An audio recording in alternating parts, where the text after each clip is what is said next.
Um, Hello guys, welcome back to the East Wind platform. मेरा नाम है सृजन भैया। हम दिल्ली यूनिवर्सिटी का पेपर सॉल्व कर रहे थे 2016 का। ठीक है, हम आज वही कंटिन्यू कर लेंगे। पूरा आज आज का सेक्शन में पूरा खत्म हो जाएगा। कोई नहीं, हम खत्म करके ही चले जाएंगे। ठीक है, चलिए दोस्तों, हम शुरू कर लेंगे। हम 74 से शुरू करना है, 73 तक कंप्लीट है। So we have to start with So we have to start with 73 from 73, right? Okay. From 74. Okay. चलो दोस्तों, हम we can start from 74th question. So just read the question carefully. Read 74th question. What is it asking about? The ionic strength of a solution which is 0.1 molar in KCl and 0.2 mole in K2SO4 solution is this ionic strength find करना है। क्या find करना है भाई? We have to find the ionic strength of a solution, okay, of 0.1 molar KCl and 0.2 molar K2SO4. What's the formula for this to find ionic strength? The formula for this is I is equal to summation of mi zi whole square. What is that? Here, this formula is very important. Like chances of coming, the questions coming from this formula is like the chance is more, probability is more. Okay. M is the concentration.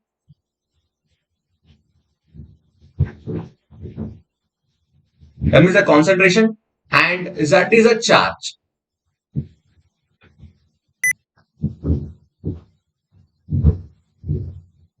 Z is the charge. Okay, fine. In the question they have given that 0.1 molar KCl and 0.2 molar K2SO4. Okay, fine. देखो,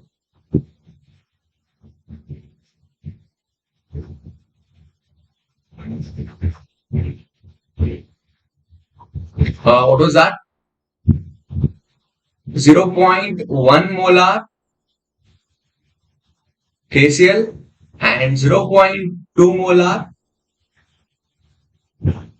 K2SO4, right? Was it K2SO4? Yes, it was K2SO4. Okay. Yeah, it is K2SO4. Fine.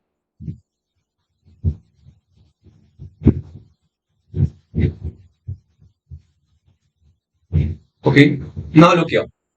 Like first we can take here ions. How many ions are there? Okay? Like K plus Cl minus plus 2K plus SO4 2 minus. There are 4 ions, right? There are 4 ions. Okay. For 4 ions we can carry 4 ions, but in that K plus are similar. So there are 3 K plus ions. 3 K plus ions plus 1 Cl minus ions plus 1 SO4 2 minus ions. Okay. There are 1 SO4 2 minus ion and 3 K plus ions. Okay. Fine. Now we can go with this. First we can go with the formula. Summation of mi into zi. Okay. First we can go with the K plus. How many K plus ions? 3. 3 into 0.1 will be 0.3, right? है ना? How many K plus ions? There are 3 K plus ions. 1 minute.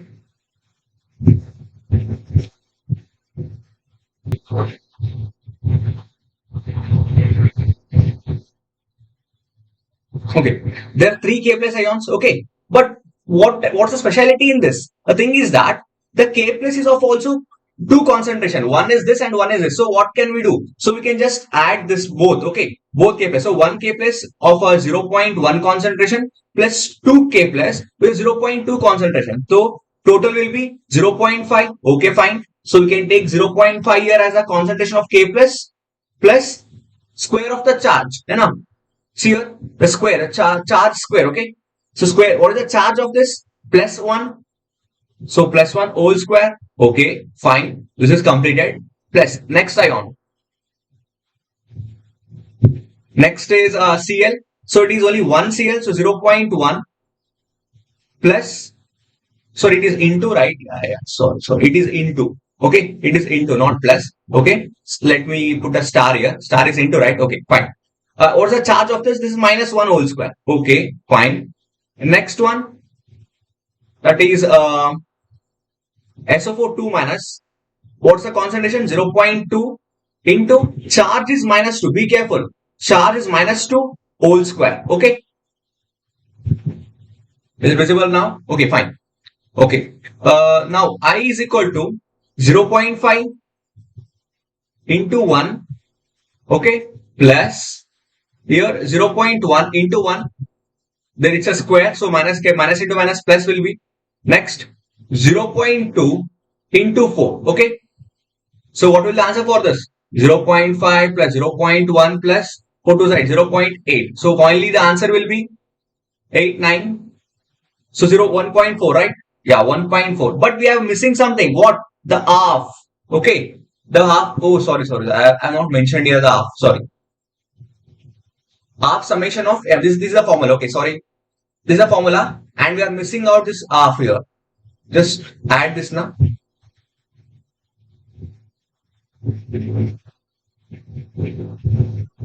So I is equal to half of 1.4. So finally, the answer of the ionic concentration of the whole solution containing a 0.1 molar KCl and a 0.2 molar K2SO4 is a 0.70 molar. Simple. It's easy, right? बस आपको substitute करना है. क्या क्या है उसको देके substitute करना होता है. ठीक है. ठीक है, मैं दोबारा एक्सप्लेन कर रहा हूं. देखो, ये फॉर्मूला इंपॉर्टेंट है. ठीक है. This formula is very important. I have missed this term. Please add this term. Okay. Half into summation of mi into zi whole square. Okay. M is the concentration, Z is a charge, and or else you can do this also. Like first you can calculate ionic concentration of a KCl. Then you can add the ionic concentration of a K2SO4. You will get the same answer itself. No problem here. You can find both separately, individually, and then you can add it together. You will get 0.7 molar itself. You can try in this way also. Okay. If you get confused here, this part, if you get confused, you can do in this way also. Okay. Fine. So answer is 0.7 molar. Okay. Where is 0.7 molar? Yeah. Fine. Option B is our right answer. Okay. Now come with 75 question.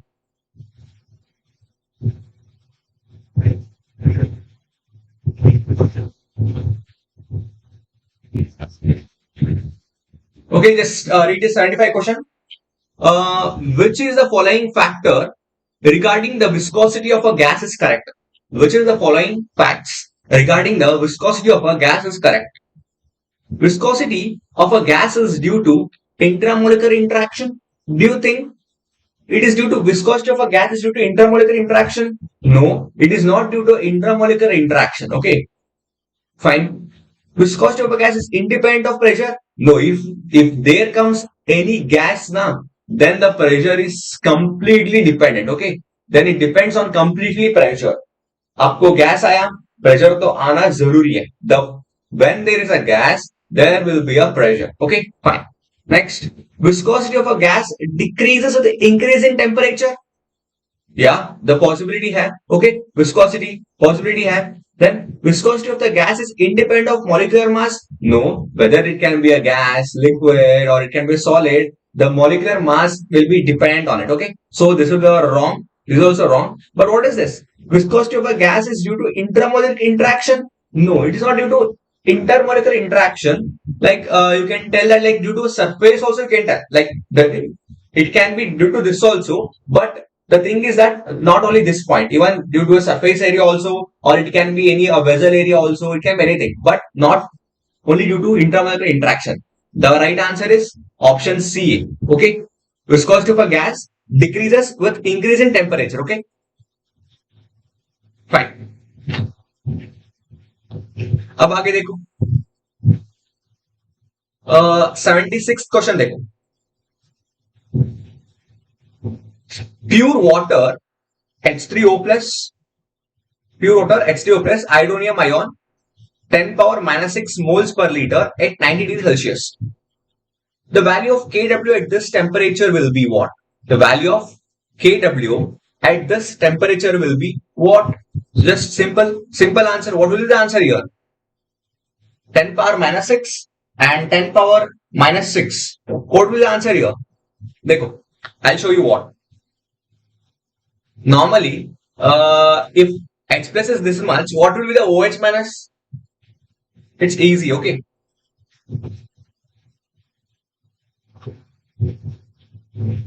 If the hydronium ion is having the concentration of 10 power minus 6 moles per liter,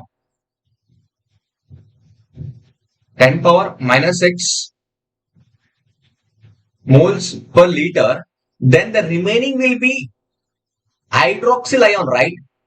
The remaining will be hydroxyl ion itself, or it can be nothing else, right? What is the remaining? What is generally, देखो, the remaining, the same, this much itself, the 10 power minus 6 it will be, okay?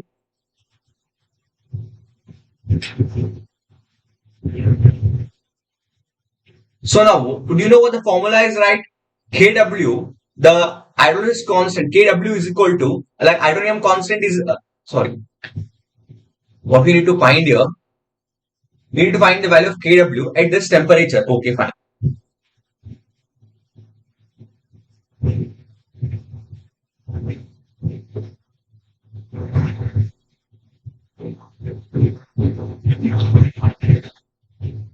Okay, so Kw is equal to, we know that it is equal to both OH minus ion into H3O plus. Okay, so you know value of both also. If H3O plus value is this much, then the OH minus will be almost the same in opposite. Okay, will be same. Okay, fine. So what is the value here now? Now here the value goes with the 10 power minus 6 into 10 power minus 6, and you will get the value here is 10 power minus 12 moles square. Okay, fine. It's easy, right? चलो, answer क्या भाई? 10 power minus 12 moles. ठीक है, चलो.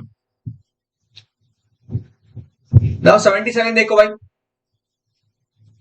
If we titrate NH4OH against HCl at 25 degrees Celsius, the pH of a solution at equivalent point will be, pH of a solution at equivalent point will be what? What will be the pH at equivalent point?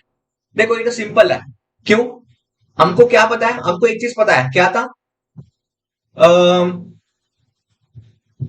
NH4OH है ना, it is a weak base, है ना, it is a weak base. क्यों? क्योंकि देखो OH minus ion है, ठीक है, और NH4 है ना, this positively charged ion, it is a heavier or it is larger, हम बोल सकते हैं, it is larger. So due to this larger molecule, the pH decreases. Okay, sorry, the pH है ना, pH does not vary more. The pH does not vary.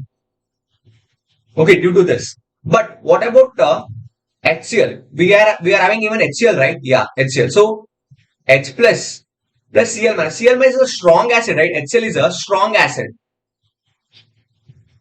Okay, so you are adding a weak base plus strong acid. It will get neutralized. Obviously, it will get neutralized, but completely it won't get neutralized. Still, due to the presence of a strong acid, there will be some pH. It will be lesser than 7. It will be acidic. Okay? Neutralization कब होता है? When both the base and the acid are equally concentrated. Okay, when they are equally concentrated, but here NH4OH is a weak base and HCl is strong acid. So what happens? Due to this, it will be of a acidic in nature. The solution will be acidic in nature. Okay? So pH will be lesser than 7. So lesser than 7, it can be anything. Okay, lesser than 7, it can be like it will not be still lesser like 3.3 ऐसे नहीं होता है, लेकिन it will be almost to from 5 to 6 range, like 4 to 5. It will be 4 to 5 to 6 range. Okay, बस इतना simple है भाई. क्या था? स्ट्रॉन्गर एसिड है, वीक बेस है. स्ट्रॉन्ग एसिड वीक बेस दोनों न्यूट्रलाइज करता है. वीक बेस स्ट्रॉन्ग एसिड को न्यूट्रलाइज करता है, लेकिन it won't do completely because it is strong acid. So for strong acid you need a strong base itself to neutralize it, but here there is a weak base, so you can't neutralize completely. So what happens? So the solution will be in acidic nature itself, not completely acidic, but it will be acidic in nature. Okay, it will not be higher in acidic. Okay, less amount. So like 8.5 no, 9.5 no, or it can be 1.5 no. It is not that much of acidic. Okay, that it's not that much of acidic. It will be acidic that is almost 5.5 range. As I told you now, like 4 to 5 to 6 range. Okay, fine. You should have seen the titration curve for this, right? We have seen the titration curve for this. Like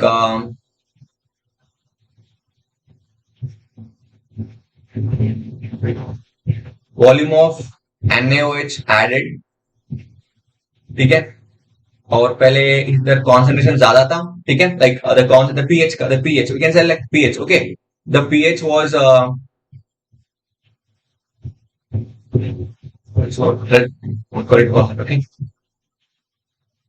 the here it was here for HCl. Okay, it was here. Then after that, when you add a NH4, when you add a NH4OH, what happens? The equivalence point, there is like it decreases up to some time, and it will go with a constant. Okay, it means that during up to year, the all like the part of HCl getting neutralized. Okay, here it got neutralized.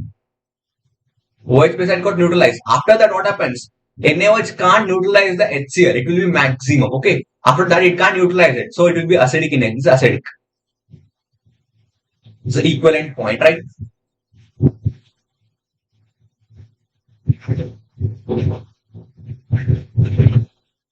Fine. Shall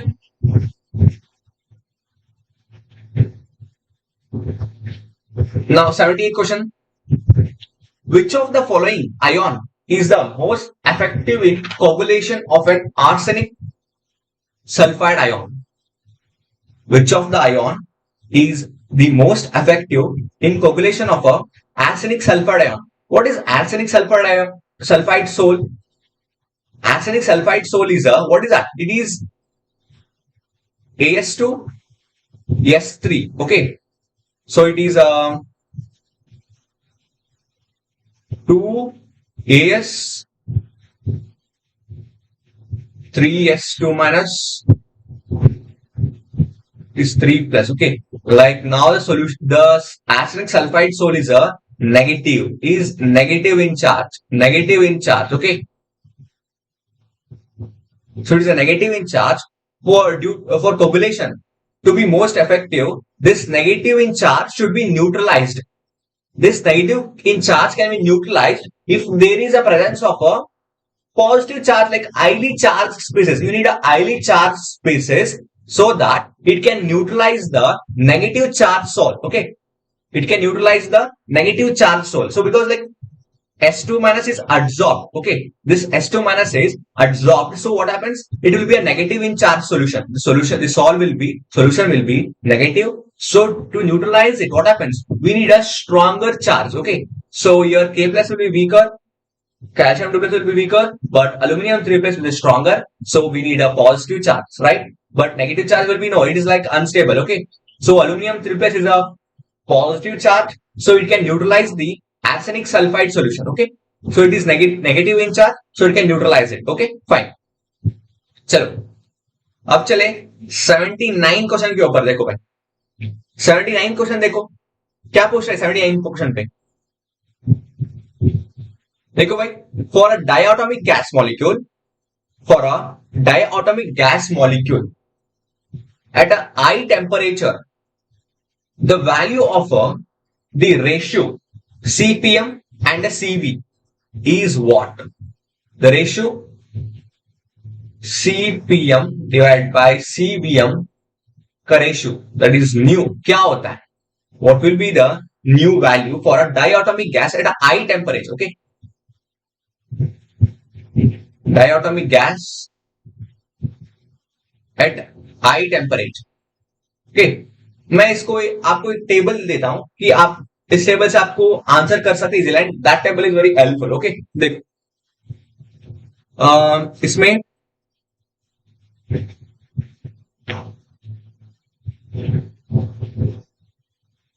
type of gas लिख लेंगे और number of degrees of freedom,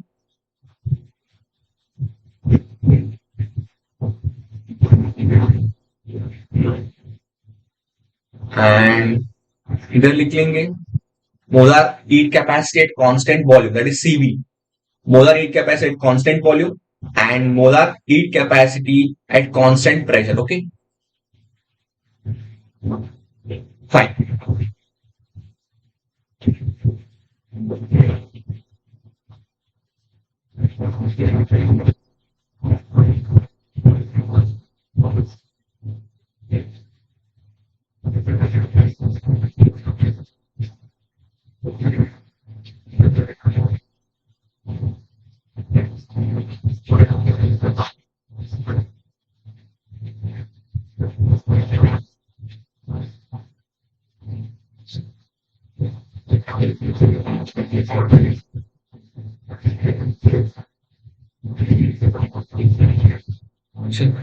कोई नहीं,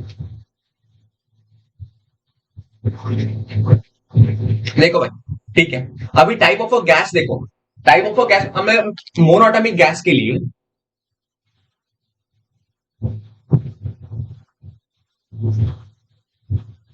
number of degree of freedom कितना होता है? 3 होता है। मोनो एटॉमिक गैस के लिए नंबर ऑफ डिग्री ऑफ 3 होता है। और इस सीवी कितना होता है भाई? 3/2 आर आता है, और सीपी आता है सेम 3/2 आर आता है। ठीक है, इसको और एक कर लेंगे तो न्यू, आप न्यू भी देख सकते हैं। न्यू क्या होता है? जो रेशियो होता है ना इसका और इसका, 3/2 और 3/2।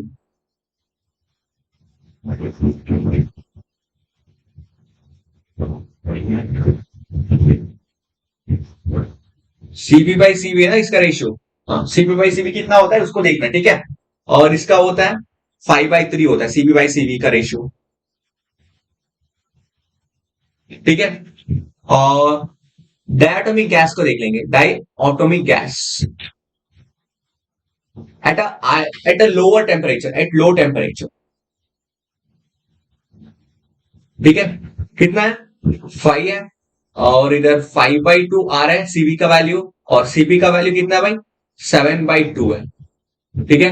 और इसको 7/2 सीबी बाई सीबी, राइट। तो 2/5 फाइनली इसका 7/5 आता है, ठीक है। ये 7/5 क्या है? न्यू वैल्यू है, ठीक है। और डायटोमिक गैस के लिए एट हाई टेम्परेचर दोनों अलग होता है।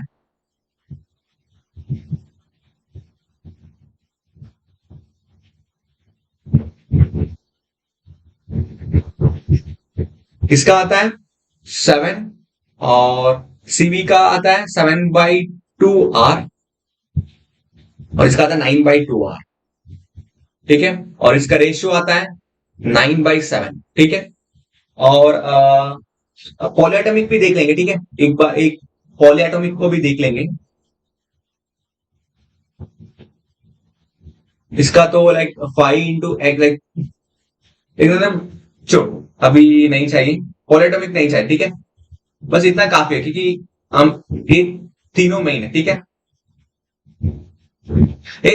Low temperature and high temperature दोनों को सेम ही है, ठीक है। लो टेम्परेचर हाई टेम्परेचर दोनों को सेम ही है, ठीक है भाई। देखो ये नॉर्मली हमारा टेबल, ठीक है। सीबी कितना होता है, सीबी कितना होता है, ये नॉर्मल हमारा degree of freedom, number molecules का वैल्यू से, ठीक है। सीपी सीबी इतना है, लेकिन हमारा क्वेश्चन में क्या पूछ रहे थे, diatomic gas at high temperature, high temperature का सीवी वैल्यू 7/2 आर होता है, सीवी वैल्यू 9/2 आर होता है, और न्यू वैल्यू हमको पता है, हमारे टेबल में दिख रहा है 9/7। बस हो गया आंसर। सीपी का वैल्यू कितना भाई, सीपी का वैल्यू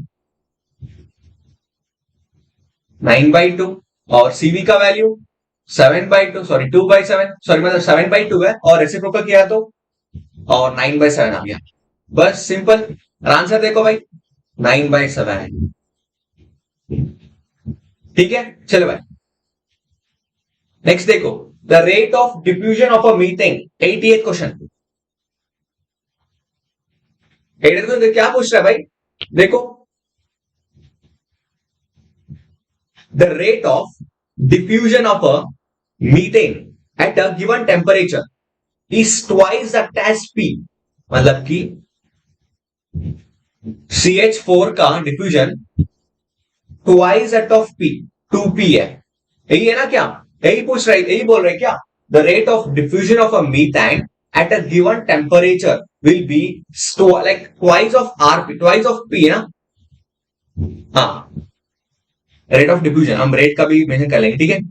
चल ए बोल रहा है, और the molecular weight of a piece, मतलब you have to find the molecular weight, molecular weight of a P. आपको डिफ्यूजन का फॉर्मूला पता है क्या, डिफ्यूजन क्या होता है, according to a Graham's law of diffusion और एफ्यूजन, फॉर्मूला क्या भाई, उसका फॉर्मूला यही है, ग्राम्स लॉ ऑफ डिफ्यूजन का फॉर्मूला क्या है,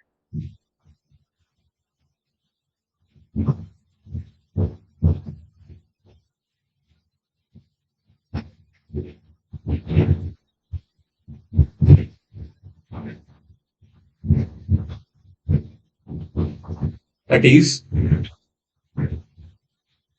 rate of diffusion of methane molecule divided by rate of diffusion of a P, okay, और is equal to inverse, that is inverse मतलब कि molecular weight of a P divided by molecular weight of a CH। बस अब देखो, rate of diffusion of a methane कितना है, rate of diffusion of a methane कितना है, 2 बार RP है, 2 टाइम्स 2P, 2 टाइम्स वही है ना, rate of diffusion of a this methane is 2 times of P, rate of diffusion of a P is, that is P, that is equal to molecular weight of a P, we have to find it, and what is the molecular weight of a methane, carbon का 12 है plus 4 hydrogen है 4, it is 16। चलो substitute करो इधर, 16 हो गया, what is a 16 square, 16 root क्या भाई, 4 है ना, 4 4 16, so 2P, P is equal to root of molecular weight of P into 4 divide by 4, ठीक है, और कैंसिल हो गया, और फाइनली हमारा आंसर आ जाएगा कितना है, M P, molecular weight of P is equal to 4 2 8, और एम पी का मोलिकुलर वेट कितना आता है भाई, रूट एम पी का, ये मोलिकुलर वेट आता है 8 स्क्वायर, कितना है, साइन शिफ्ट हो जाएगा ना इधर, कितना आ जाएगा, एम पी का आ जाता है 64। बस सिंपल है ना, देखो भाई सिंपल ही है, कोई कॉम्प्लिकेट है नहीं, कुछ कॉम्प्लिकेट है ही नहीं इधर, सब कुछ इजी है, सब कुछ एक फॉर्मूला है, rate of diffusion of a methane divide by rate of diffusion of a P is equal to just reciprocal, like reciprocal मतलब रिवर्स करना है, ठीक है, root of molecular weight of a P divide molecular weight of a methane, मतलब rate of diffusion of a methane is inversely proportional to the molecular weight of a methane, that is that what the diffusion law tells, right, rate of CH4 is inversely proportional to the square root of molecular weight of CH4. This is what it tells, and we have given this in the formula papers. This is the main Grant's law of diffusion. Okay, this is what diffusion tells that.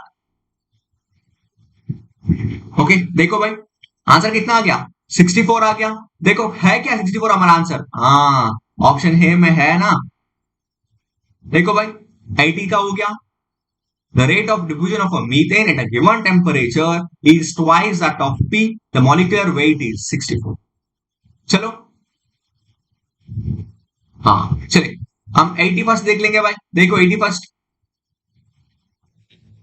बस अभी 10 question बचा हुआ है ठीक है हम इस paper को खत्म कर लेंगे और नेक्स्ट पेपर से शुरू कर लेंगे ठीक है चले क्वेश्चन पढ़ो भाई क्या पूछ रहा है the angular momentum of a electron in a 4f orbital is the angular momentum of an electron of an 4f orbital is angular momentum का फॉर्मूला क्या भाई एंगुलर मोमेंटम का फॉर्मूला है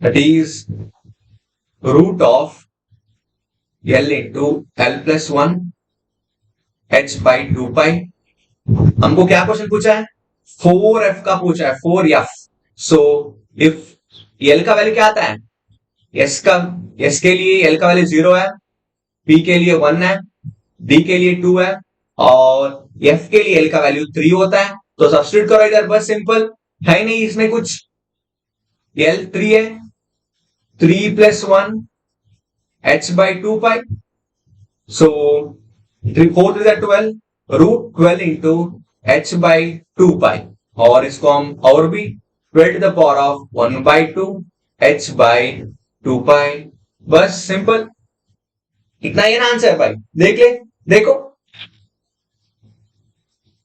कहां पे भाई 12 to the power of 2 12 H by 2 pi बस यही है ऑप्शन बी है सिंपल एंगुलर मोमेंटम का फॉर्मूला क्या है बस यही है भाई फिजिकल केमिस्ट्री ना पूरा फॉर्मूला बेसिस से है थोड़ा टेक्निकल यूज करना होता है लेकिन वो ऐसे होता है कि फॉर्मूला भी हमको फॉर्मूला पता होता है लेकिन आगे फॉर्मूला को डिराइव करके करना होता है वो भी थोड़ा डिफिकल्टी है लेकिन आप कर सकते हैं कोई नहीं ठीक है चले हो गया ऑप्शन बी चलो 82nd देखो भाई in an atomic orbital the sign of a lobes indicate in atomic orbital the sign of a lobes indicate क्या क्या इंडिकेट करता है sign of the lobes atomic orbital पे ऑर्बिटल्स का लाइक एस का तो ऐसे होता है एस पी का तो ऐसे होता है और एस पी डी का तो कैसे होता है डबल डम्बल है ना ये क्या होता है भाई इसमें हम इधर लिखते हैं ना पॉजिटिव माइनस इसमें प्लस है और दूसरा नेगेटिव एंटी बॉन्डिंग है मतलब इसमें प्लस प्लस है माइनस माइनस है ना ये क्या होता है ये देखो ऑप्शन क्या दिया है तो sign of the lobes indicate क्या है sign of the charge indicate करता है क्या नहीं चार्ज है ना हमारा अंडरस्टैंडिंग के लिए क्या है क्योंकि मतलब दोनों लोब्स क्या क्या मतलब क्या क्या कर सकता है लेकिन इसलिए हम पॉजिटिव नेगेटिव दिया है ठीक है sign of probability of distribution दिया है क्या नहीं presence and absence of electron है नहीं तो इलेक्ट्रॉन हो गया नहीं हो गया क्या होता है लोब्स तो रहता है ऑर्बिटल्स तो रहता है उधर लेकिन sign of the wave function कैसे भाई देखो वेव फंक्शन पता है ना आपको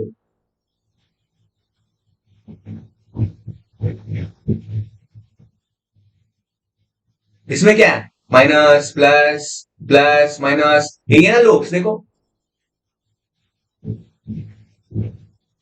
दिख रहा ना आपको हाँ actually a sign of the wave function and this is the lobes indicates the sign of the wave function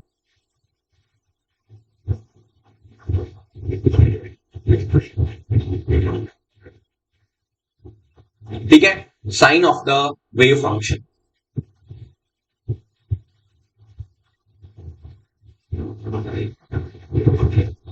ठीक है भाई, चले हम चले 83 के ऊपर। देखो भाई 83 question, the energy of an electron in the first bore orbital of hydrogen is -13.6 electron volt. कितना भाई? -13.6 इलेक्ट्रॉन वोल्ट।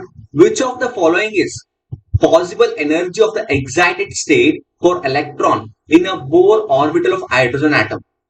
देखो दोबारा देखो, first Bohr orbit of hydrogen का मतलब कि n इज इक्वल टू 1 का एनर्जी का वैल्यू कितना है? 13.6 electron volt. Then which of the following is the possible energy. एक मिनट, इसको थोड़ा पूरा क्वेश्चन देख सकते हैं ना आप कभी, हाँ थोड़ा क्लैरिटी करके देखना पड़ता है। The possible energy of electron in the first Bohr orbit for hydrogen is -13.6 electron volt.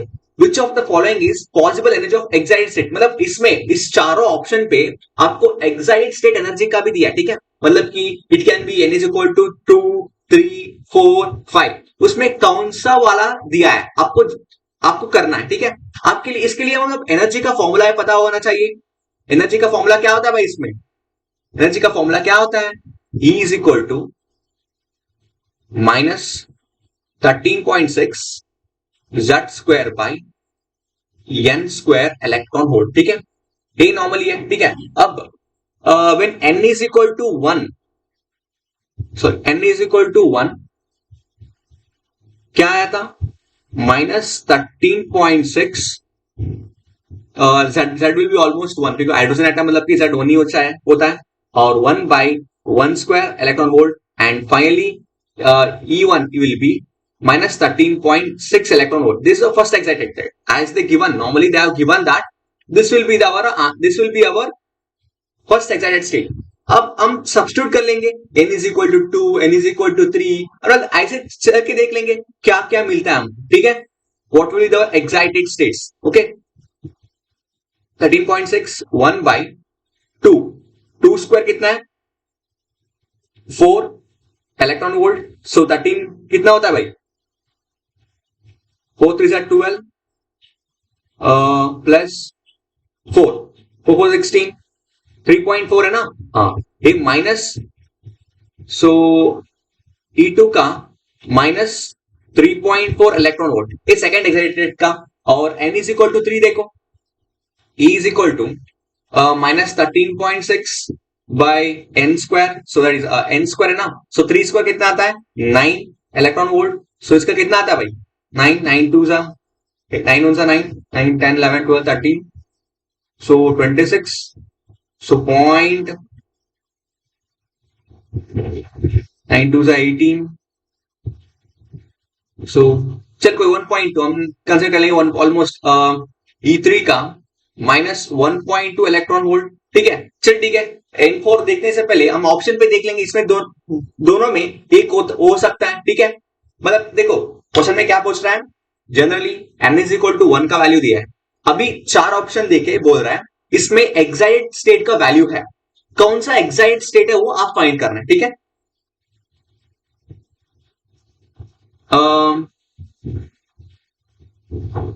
देखो भाई 3.4 दिया है ना, -3.4, हाँ और 1.9 है, प्लस 1.9 है, ये प्लस 1.9 लेकिन हमको -1.2 मिला है, ठीक है। प्लस नहीं मिलता है, माइनस ही मिलना चाहिए, ठीक है। और हमारा आंसर है ना n इज इक्वल टू 2 का वैल्यू पे ये आंसर आया है -3.4 इलेक्ट्रॉन वोल्ट। बस मिल गया आंसर, और क्या चाहिए भाई? मिल गया तो आंसर। हाँ चले 84 देखो भाई, 84 question.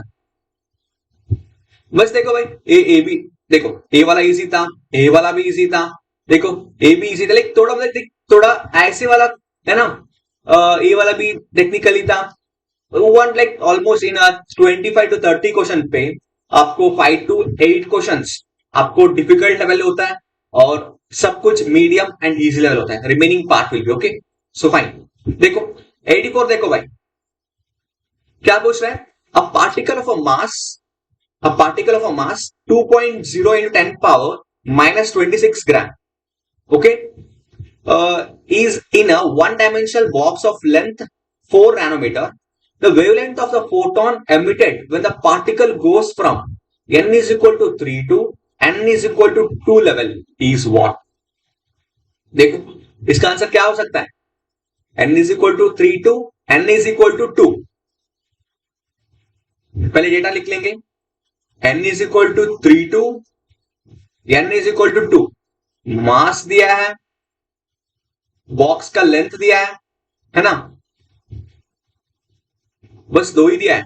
2.0 into 10 power minus 26. 2.0 into 10 power minus 26 grams और ये 4.0 नैनोमीटर है. बॉक्स का लेंथ है. ठीक है, तो बॉक्स का लेंथ, ये बॉक्स है, इसके अंदर है मास है थोड़ा, और इसका लेंथ है इतना, दैट इज 4.0 नैनोमीटर. ठीक है, और इसके पास मास है इसके अंदर. ठीक है, और इसकी एनर्जी का वैल्यू क्या है भाई? एनर्जी क्या होता है for 1D box? For 1D box E is equal to n square h square by 8 ml square. Okay fine, h square by 8 ml square. और इधर देखो, अभी हम क्या फाइंड करना है? n is equal to 3 to n is equal to 2. सो इसका difference energy from n is equal to 1 to n is equal to 2, that is इसका मतलब हम डायरेक्टली इसको लिख लेंगे ऐसे ही, एक स्टेप हम एस्केप कर सकते हैं. तो 2 to 3. ठीक है, सो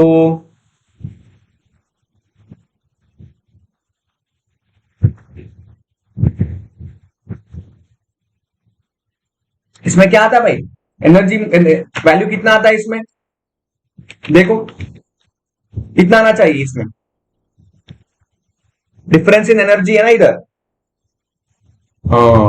इधर n3 का n3 square h square by 8 ml square minus n2 square h square by 8 ml square, और इसमें कॉमन क्या है? h square by 8 ml square ये तो कॉमन है, और n cube n3 square minus n2 square. ठीक है, और n3 n2 क्या भाई? n3 है 3 का वैल्यू है, और n2 है 2 का वैल्यू 2 वैल्यू है. सो h square by square is equal to 3 square minus 9 minus 4. so finally इसका आंसर हो जाता है 5 by h square 8 ml square. अभी इसका वैल्यूज भी सब्स्टिट्यूट करो, आपको थोड़ा इजी हो सकता है आगे. 5 into h square by 8 into mass was 2.0 into 10 power minus 26, मतलब ग्राम टू केजी कन्वर्ट करना है, तो 10 पावर माइनस 3 केजी हो जाएगा, है ना. So 1 KG is equal to 1000 gram. So 1 gram is equal to 10 power minus 3 KG, right. हाँ देखो इतना है. अभी इसको प्लस सॉरी इंटू लेंथ भी है, कितना है? 4.0 into 10 raise to nanometre, right. Minus 9 whole square. कितना आता है फाइनल वैल्यू? हाँ इसका फाइनल वैल्यू आता है, मतलब h स्क्वायर ऐसे रखो, क्योंकि हम उसके बाद क्या फाइंड करना है? हम उसके बाद फाइंड करना है वेवलेंथ फाइंड करना है ना. Wavelength of the photon emitted when the particle goes, wavelength find करना है. So E is equal to hc by lambda value find कर सकते हैं ना इसमें.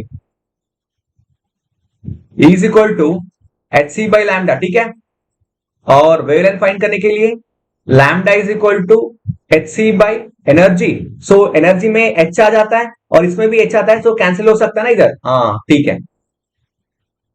सो फाइनली कैलकुलेट करो इसको, कितना आ जाएगा? इसमें आ जाएगा delta E is equal to 0.01953 into h square into 10 power 47 आता है. ठीक है, इसको उधर सब्स्टिट्यूट करो भाई. कहां पे? E is equal to h by c by 0.0195 into 10 power 47 into h square. So cancel कर दो. It will be what is C value, what is like metre per second है ना. तो 3.3 into 10 power 8 metre per second, right, the speed of a light, ठीक है, और इसका value कितना है, और एच भी है, और एक एच भी है, एच का वैल्यू कितना होता है 6.624 इंटू 10 राइज टू माइनस 34 और इंटू, ये तो बड़ा कैलकुलेशन है भाई, आप करना ही पड़ता है, आपको करना ही पड़ता है, ऑप्शन ही नहीं है, ठीक है, और इसको फाइनल वैल्यू आ जाता है, आप इसको कर सकते हैं एक बार, ठीक है, 2.32 into 10 raise to minus 4 metre, ठीक है, देखो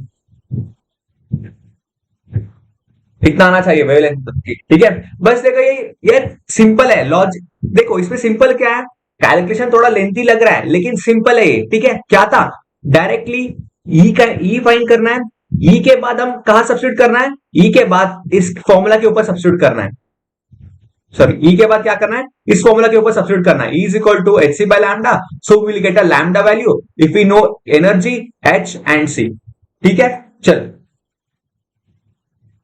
आंसर कितने है भाई, 2.32 इंटू 10 पावर माइनस 4 मीटर,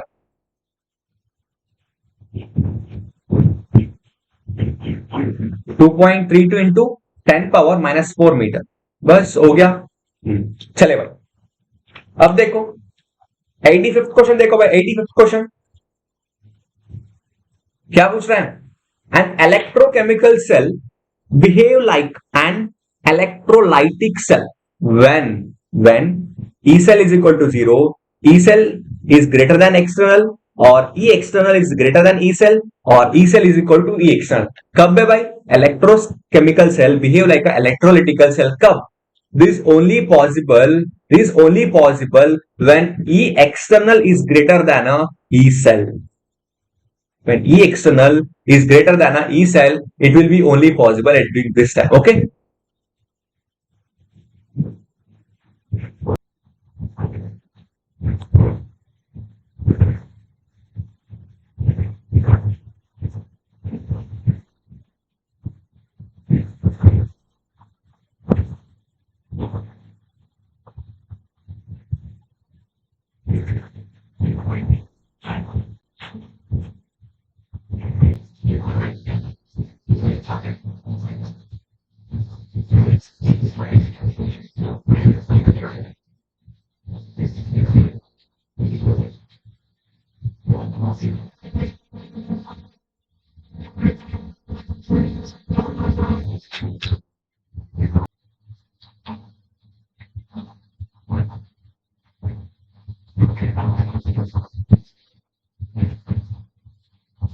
देखो भाई एडी क्वेश्चन तो हो गया, ऑप्शन सी है, ठीक है, E external is greater than E cell then it will obey as behave as electrolytic cell, okay, so 86 question देखो भाई, 86 क्वेश्चन क्या पूछ रहा है, which of the following expression is not correct, कौन सा एक्सप्रेशन करेक्ट नहीं है, कौन सा भाई, देखो option A, option B, option C, option D, option D किसका भाई, सिंपल हार्मोनिक ऑसिलेटर का है ना, एनर्जी का फाइंड करने वाला, is equal to V plus 1/2 H nu, और इसका V, इसमें V is equal to half H nu होता है, तो simple harmonic oscillator like parabolic curve है ना, ये तो करेक्ट है, ये तो करेक्ट ऑप्शन है, और ये क्या रिड्यूस्ड मास का फॉर्मूला है m1 into m2 divide by m1 plus m2, ये भी ठीक है, रिड्यूस्ड मास का फॉर्मूला है, और ये क्या है अब्सॉर्बेंस का ना, अब्सॉर्बेंस का फॉर्मूला है A is equal to log of I naught initial sorry incident by current, okay, ये भी ठीक है, लेकिन ये इसमें कुछ गलत दिख रहा है क्या, हाँ देखो इसमें क्या गलत दिख रहा है, इसमें गलत दिख रहा है कि nu bar is equal to 1/2πc root of k by nu चाहिए, k बाई न्यू होना चाहिए था ना, हाँ भाई ये गलत है, क्या गलत है, k और न्यू रिवर्स हो चुका है, ये गलत है, लेकिन आप जनरली एक ही फॉर्मूला देखा होगा ना, क्या देखा है आप जनरली एक ही फॉर्मूला देखा, कौन सा था, न्यू इज इक्वल टू 1/2π है ना रूट k बाई न्यू देखा है, लेकिन इसमें सी न्यू बार कैसे आ गया, बस सिंपल भाई, वेव नंबर, वेवलेंथ को वेव नंबर कैसे कन्वर्ट करेगा, न्यू बाई सी करेगा, और इसको भी राइट हैंड साइड भी सेम करना है, और what is nu by C, it is just a wave number, just sorry तो number is equal to 1/2πc root k by nu, है ना। बस यही है फॉर्मूला।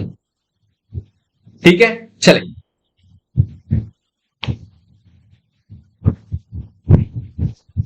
ठीक है भाई, 86 क्वेश्चन भी इजी है। ऑप्शन सी हमारा आंसर, ठीक है, ऑप्शन सी हमारा आंसर है। और देखो भाई 87, देखो भाई 87 क्वेश्चन, ये क्या पूछ रहा है? 87 पूछ रहा है आपको, विच of the following expression about logarithm is incorrect. देखो भाई लॉग 10 कितना है? लॉग 10 1 है। लॉग 100 कितना है? 2 है। और लॉग 1000 कितना है? ये तो 3 है। जस्ट अकॉर्डिंगली जा रहे हैं, ठीक है, ये ठीक है। और ये देखो भाई log m divide by n क्या है भाई? Log m divide by n होता है ना, ये होता है log m minus log n। ठीक है, ए भी ठीक है, ए भी सही है, ए भी सही है। और ये देखो log 2 to the power of 2n। हाँ, मैं अभी अभी बोला था, मतलब अभी प्रॉब्लम सॉल्व करने के टाइम पे मैं बोला था log 2 to the power of 2n, so it will be log 4 to the power of n, और इसका n log ऑफ 4। ठीक है, दिख रहा है ना ये। जस्ट इसका जनरल फॉर्मूला क्या है? log a to the power of b, इसको लॉगरिथम कन्वर्ट के बाद b log ऑफ a। ठीक है, ऐसे ही ना, ये देखो n log ऑफ 4 आ गया है। हाँ, ये भी सही है। लेकिन इधर देखो भाई log m प्लस n क्या होता है? एक्चुअली ये log m प्लस नहीं होना चाहिए, actually log m plus n नहीं होना चाहिए था। क्या होना चाहिए था इसमें? log m इंटू n होना चाहिए। log m into n is equal to log of n plus log of n, बस। ठीक है, और log इसका मल्टीप्लिकेशन फॉर्मूला मेथड है सही है, और डिवीजन कैसा है अभी भी देखा है, log m minus log n। ठीक है, बस एक्चुअली ये ना जनरली हम फॉर्मूला मतलब कब अभी हम थर्मोडायनेमिक्स पे इलेक्ट्रोकेमिस्ट्री में ये फॉर्मूला हम जनरली यूज करते हैं। कब अभी लॉगरिथम फॉर्म आया तो हमको फिजिकल केमिस्ट्री में पूरा ये फॉर्मूला याद, मतलब एटलीस्ट एक क्वेश्चन तो आ जाता है इसके ऊपर, ऐसे ऐसे डिपेंड वाला। ठीक है, चल भाई ऑप्शन बी हमारा इनकरेक्ट आंसर है। ठीक है, चल 88 क्वेश्चन देखो भाई, which of the following is not true for X-rays? Which of the following is not true for a X-ray? X-ray क्या भाई? एक्सरे के पास क्या होता है? एक्सरे पास चार्ज होता है क्या? एक्सरे के पास चार्ज नहीं है, there is no charge, there is no charge with the X-ray. Okay, X-ray पास चार्ज नहीं है। ठीक है भाई, ऑप्शन ए देखो, this radiation can ionise gases. Obviously X-ray से हम रेडिएशन हम क्या क्रिस्टलोग्राफी फाइंड कर सकते हैं, वहां पे गैस का भी फाइंड कर सकते हैं। ठीक है, एक्सरे से सही है, radiation can ionise the gases. Next, it causes zinc sulphide to fluorescence. हाँ, ये कॉज करता है, सही है।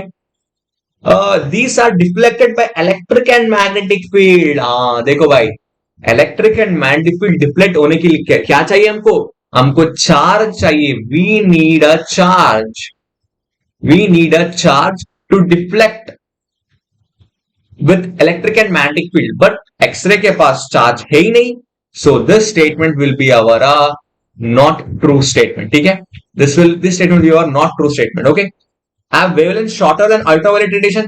ऑब्वियसली हम जाते रहते हैं, मतलब देखो एक्सरे का एनर्जी ज्यादा है अल्ट्रावायलेट रेडियन से। If energy is more, wavelength is less, so wavelength कम है एक्सरे पे, लेकिन एनर्जी ज्यादा है। ठीक है, x-ray has higher energy than ultraviolet rays, but as a wave lesser wavelength compare to ultraviolet radiation. ठीक है, चलो हो गया आंसर। ऑप्शन सी है हमारा, these are deflected by a electric and a magnetic field.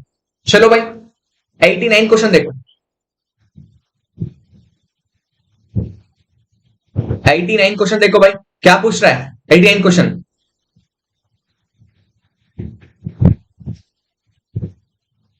यही है 18 क्वेश्चन, ठीक है।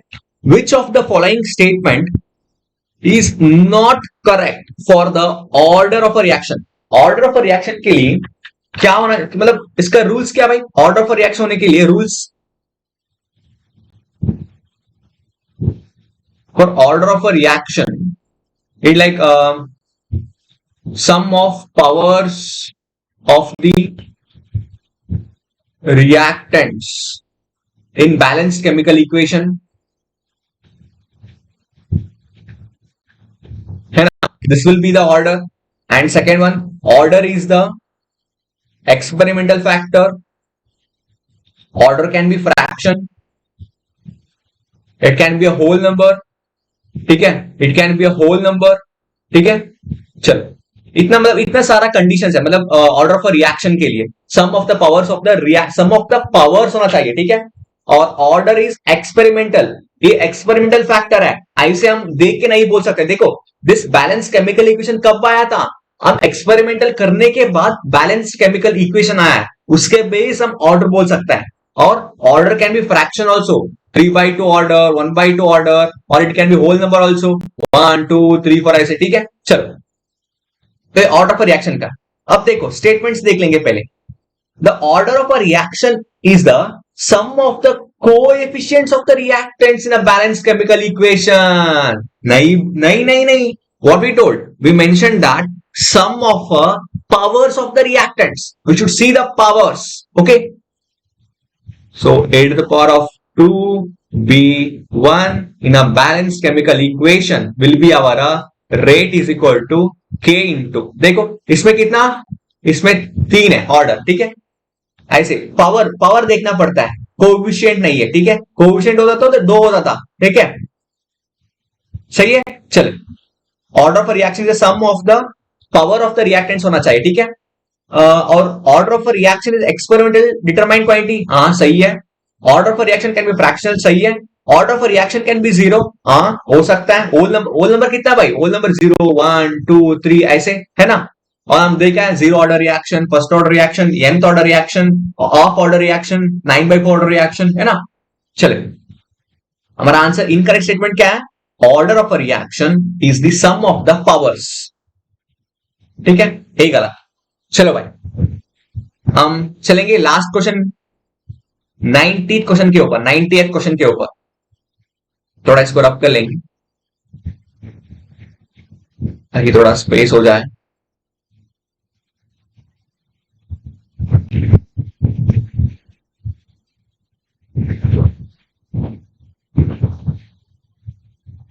देखो भाई 90th क्वेश्चन को देखो, पढ़ लो। Which of the following represents the wave number of a radiation lying in the visible region? भाई visible region का वेव नंबर, सॉरी वेवलेंथ देख लेंगे पहले, क्योंकि हमको वेवलेंथ ज्यादा पता है इसका, है ना। विजिबल रीजन का वेवलेंथ का रेंज कितना होना चाहिए, it should be 400 to 800 nanometre, है ना। हाँ वेवलेंथ तो इतना है, तो what will be the wave number. So wave number का फॉर्मूला क्या है भाई, wave number is equal to inverse of lambda, है ना, और wave number is equal to nu by C, है ना। हाँ लेकिन हमको वेवलेंथ के बारे में पता है, सो हम दूसरा फर्स्ट फॉर्मूला यूज कर लेंगे, ठीक है। चलो भाई हमको वेवलेंथ पता है 4 into 800 नैनोमीटर, इसके बीच में आना चाहिए। और अभी lambda is equal to, sorry lambda is equal to 1 by wave number, ठीक है, 1 बाई वेव नंबर। अभी देखो हमको वेव नंबर का वैल्यू चाहिए, अब इसको कैसे फाइंड करेगा भाई, आपको कुछ वैल्यू नहीं दिया है, लेकिन आप इट एंड ट्रायल मेथड में फाइंड कर सकते हैं। क्या इट एंड ट्रायल क्या भाई, first one, second one, third one, fourth one, मतलब सबको इधर डाल के हम फाइंड कर सकते हैं। कैसे देखो सेकेंड वाला में दिखाता हूं कैसे। Lambda is equal to 1 by wave number कितना है, 2 into 10⁻⁴, है ना, 10⁻⁴ सेंटीमीटर इनवर्स, ठीक है भाई, सेंटीमीटर इनवर्स है। इसका वेव नंबर का वैल्यू कितना, वेव लेंथ का कितना आता है, 0.25 10, 2 5 10 आ जाएगा, 10 into 10 raised to -4 centimetre, -4 centimetre. और इसका 550 मतलब आगे चले जाओ, इंटू 10 raised to -7 सेंटीमीटर, है ना। और सेंटीमीटर टू मीटर कन्वर्ट करो, 500 इंटू 10⁻⁹मीटर, मतलब कि 500 इंटू 500 नैनोमीटर। भाई मिल गया ना आंसर। 400 800 के बीच में विजिबल रीजन आता है, तो हमारा फर्स्ट का वैल्यू कितना आया, 500 नैनोमीटर आया।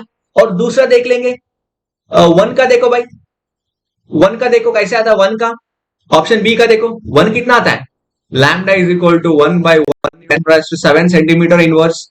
तो इसका तो आता ही नहीं है, इसका तो आना चाहिए कितना 1 है, सो 1 × 10⁻⁷ है। एक मिनट,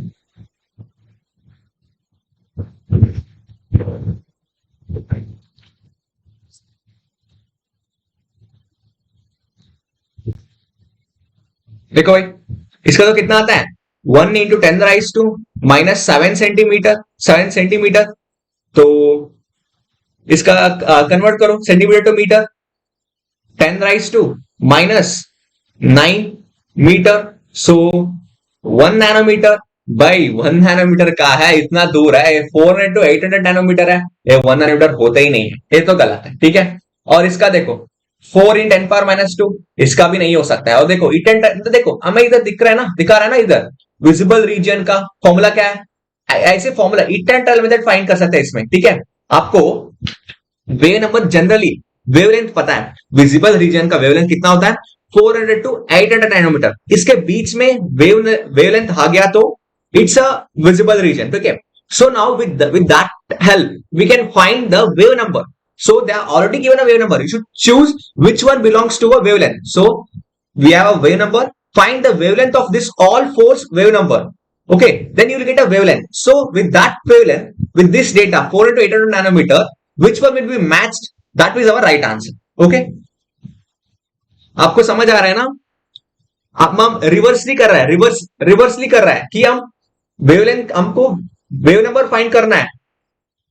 4 ऑप्शन पे वे नंबर फाइंड करना है कौन सा है, लेकिन हमको वे नंबर नहीं पता है। जनरली वे नंबर किसी को मतलब होता है, पता होता है, लेकिन जनरली नहीं पता होता है, ठीक है। तो हम वेवलेंथ पता है क्योंकि 400 nanometre, it's simple, we can remember it. But this is like power कितना है, पावर इतना है, it will be very difficult. So with the help of this we can find this and we will get the right answer by it and trial method. Okay fine, चलो।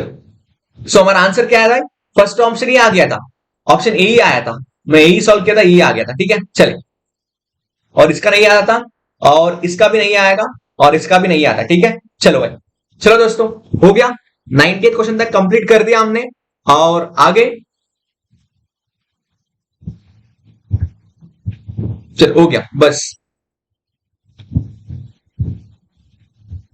हाँ, second option A right answer है। चलो दोस्तों, अब हम complete कर दिया 2016 paper है, ठीक है। 2016 पेपर, हम आगे नेक्स्ट पेपर शुरू कर लेंगे। हम कोई भी पेपर चूज करके हम नेक्स्ट पेपर शुरू कर लेंगे, ठीक है।